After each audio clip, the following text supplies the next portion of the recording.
سيدنا وسندنا ومولانا محمدا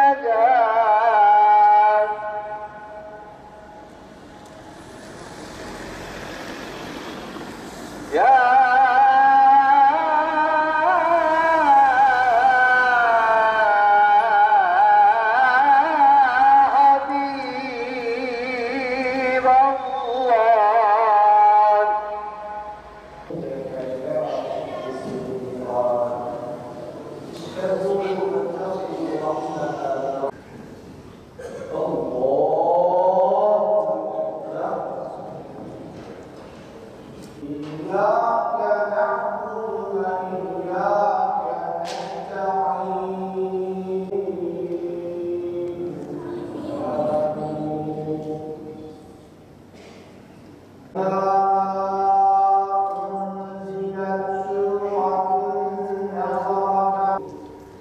حبيب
والصلاة والسلام على رسولنا محمد وعلى آله وصحبه أجمعين.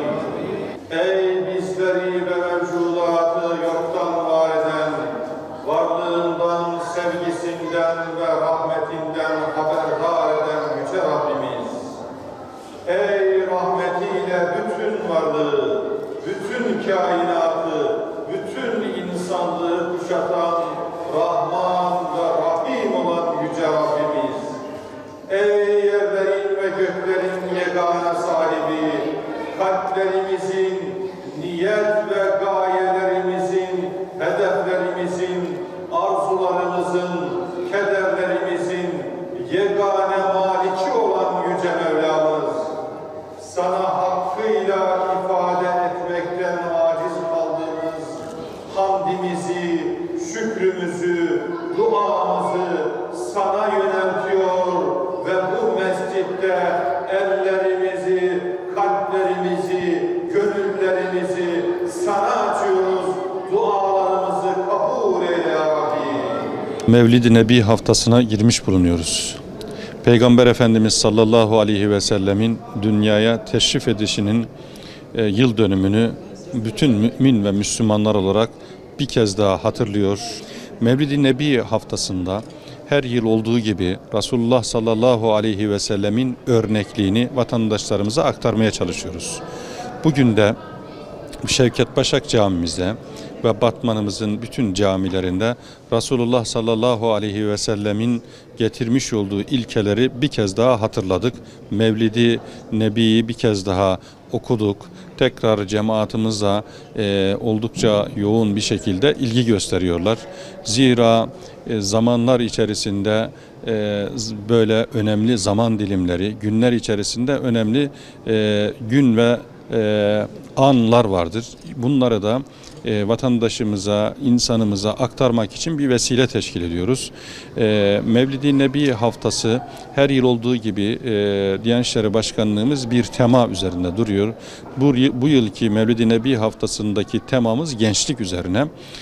Hiç şüphesiz bir ülkenin, bir memleketin geleceği ve ileri hedefler noktasında yapabileceği en önemli unsur gençlerini iyi yetiştirmeye bağlıdır. Bizler gençlerimizi çok iyi yetiştirirsek ki o gençliği yetiştirirken örnekliğini Peygamber Efendimiz sallallahu aleyhi ve sellem'den alarak yetiştireceğiz. Bunu gençlerimize o farkındalığı da oluşturmak üzere Mevlid-i Nebi haftasını bir fırsat olarak değerlendiriyoruz.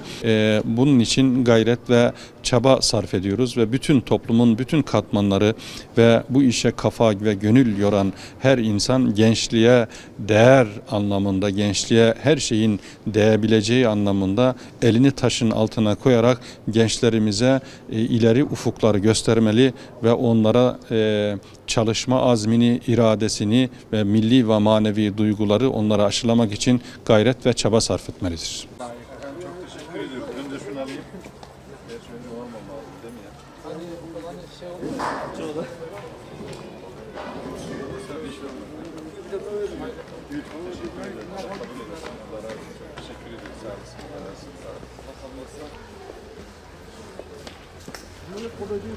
ya? Bugün Peygamber Efendimiz Aleyhisselatü Vesselam'ın yeryüzüne teşriflerinin yıl dönümü.